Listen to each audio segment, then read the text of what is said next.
სალომე ზურაბიშვილი ამ წუთებში კრიტიკული მედიის წარმომადგენლებს ხვდება საქართველოს მეხუთე პრეზიდენტი მიუნხენში გამგზავრებამდე ისმის დეტალურ ინფორმაციას კრიტიკული მედიის მდგომარეობის შესახებ. ზურაბიშვილი დღეს შეხვდება და მოლაპარაკებებს გამართავს სხვა აქტორებთან, მათ შორის მესამე სექტორის წარმომადგენლებთან. ნიკა საჯაია აშუქებს ამ შეხვედრებს და ის ახლა ფორმულას ეთერს უერთდება. ნიკა, გისმენთ.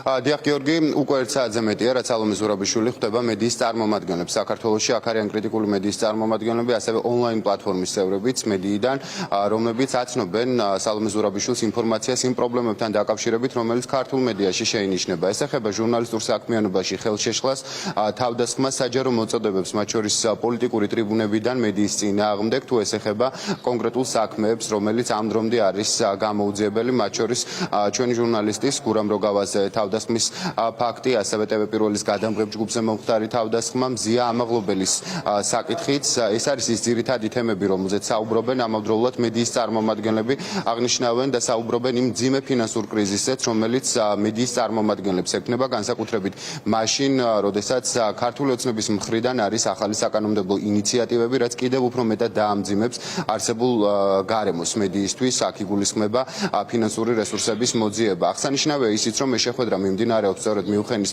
კონფერენციამდე, სადაც სალომე ზურაბიშვილი არის მიწვეული და გამართავს შეხვედრას და თავის მხრივ მედიის წარმომადგენლები, ვისაც ჩვენ ვესაუბრეთ, იმედს გამოთქვავენ, რომ დეტალურად მოხდება ამ ინფორმაციის მიწოდება საერთაშორისო პარტნიორებთან, იმ ქვეყნის წარმომადგენლებთან, რომლებიც მნიშვნელოვან გადაწყვეტილებას იღებენ მიმდინარე თემებთან დაკავშირებით, მათ შორის აქტუალურია ბუნებრივია საქართველოში მიმდინარე პროცესებიც.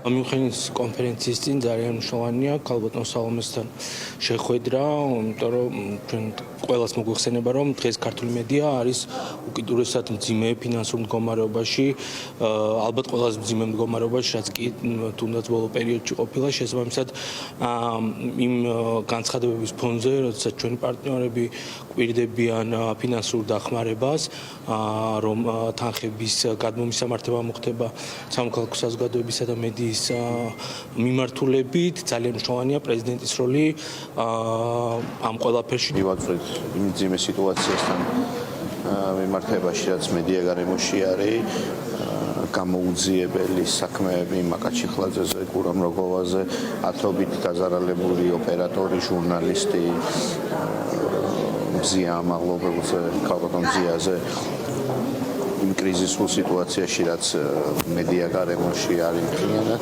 ვფიქრობ, ყველას ერთი გვაქვს სათქმელი. ჩემი ერთადერთი განზრახვა, რაც ვისაც დღეს აქ ვარ, სწორედ ის არის, რომ მიუნხენის კონფერენციაზე დავეხმაროთ პრეზიდენტ სალომე ზურაბიშვილს, რომ ჩაიტანოს მთავარი მესიჯები და გამოწვევებიც გვაქვს. ჩვენთვის ყველაზე დიდი გამოწვევა არის ის, რომ მზიას სიცოცხლეს და ჯანმრთელობას ემუქრება საფრთხე.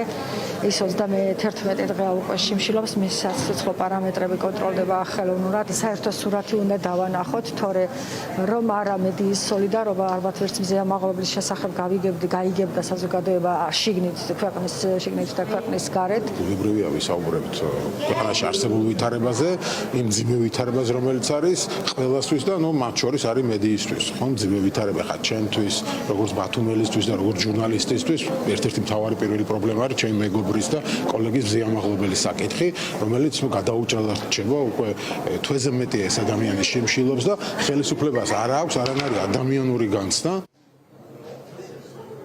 ასეთი ის კომენტარები, რომელიც შეხვედრის დაწყებამდე გაკეთდა, ჯერჯერობით თავად საქართველოს მეექვსე პრეზიდენტს მედიისთან ღია კომენტარი არ გაუკეთებია, საკმაოდ დატვირთულია დღევანდელი დღე სალომე ზურაბიშვილისთვის, რომელიც მედიის წარმომადგენლებთან გამართული შეხვედრის შემდგომ შეხვდება სამოქალაქო აქტივისტებს, ადამიანებს, რომლებიც იღებენ აქციებში მონაწილეობას და ასევე დღის ბოლოს იგეგმება შეხვედრა მესამე სექტორის წარმომადგენლებთან, სადაც ასევე განიხილება ბუნებრივია ის პრობლემური საკითხები, რომელიც შეინიშნება ქვეყანაში და რაც იწვევს გარკვეულწილად კრიზის სხვადასხვა მიმართულებით. ბუნებრივია ჩვენ ცვალოდებით უკვე შეხვედრის დასრულების შემდგომ საინტერესოა თავად სალომე ზურაბიშვილის პოზიცია მიმდინარე საკითხებთან დაკავშირებით, კერძოდ ის თუ რაზე გაამახვილებს ყურადღებას მიუნხენის კონფერენციაზე.